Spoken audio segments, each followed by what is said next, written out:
Hi geometry class, this is a video explaining to you guys how to do proofs.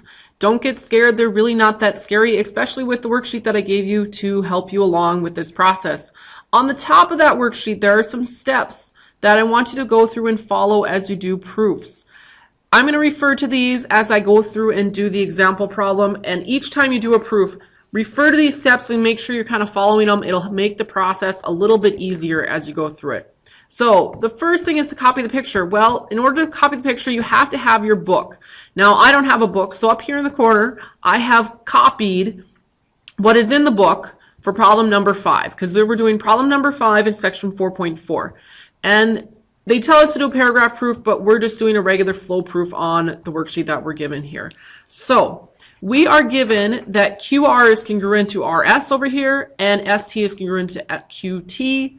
And we're supposed to prove these two triangles to be congruent. First thing I want you to do, like it says back on this sheet over here, is copy the picture. So take this and copy that down over here. Forgive my handwriting here. I have to write on a kind of new slate thing that I have. Copy the picture in the box here. Label your picture.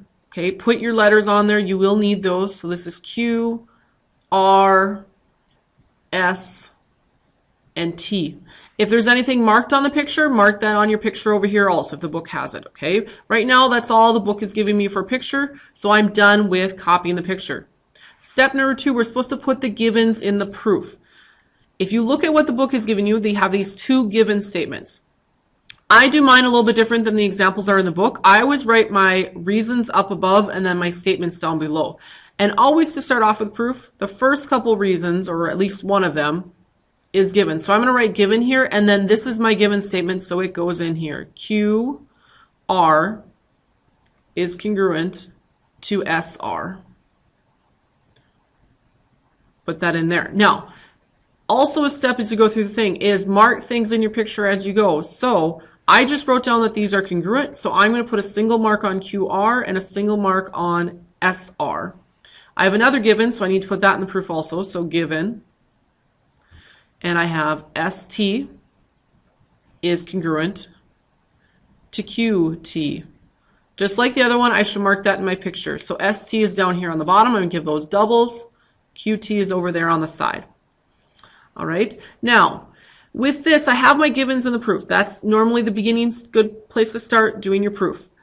However, though, you also want to take what they give you for a proof statement. That's always going to be at the end of your proof. At the end of your proof, down here. Okay, it comes from the book, okay, but you never put the reason as proof. Okay, so here, triangle QRT, okay, and I'm just copying this from up here in the proof statement, is congruent to triangle SRT.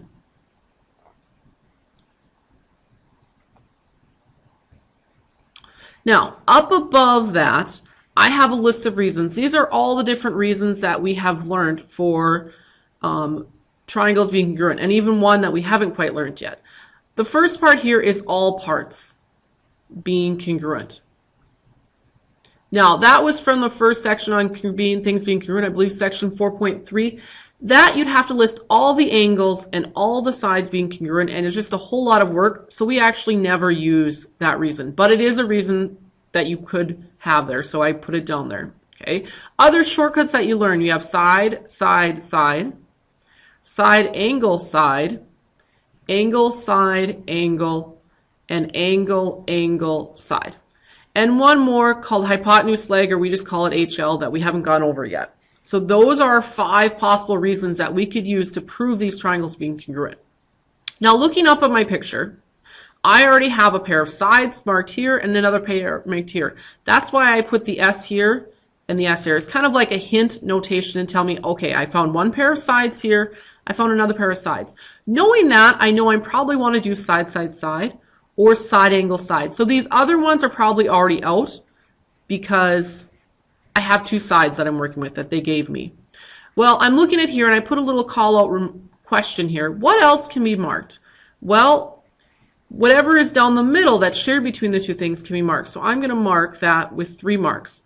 And that's going to go into my proof right here as TR is congruent TR. Now I have to have a reason for that up above it. And remember those properties that we learned? And it seemed kind of silly that we'd write something like TR is congruent to TR. Well, that was the reflexive property. So that goes in my part up here. Now looking at that and looking at my picture, you have to mark your picture so that you can look down here, which one of these am I actually using? Well, that's not side angle side. That is actually side, side, side. With that, I have my proof filled in, and you are done with your first one.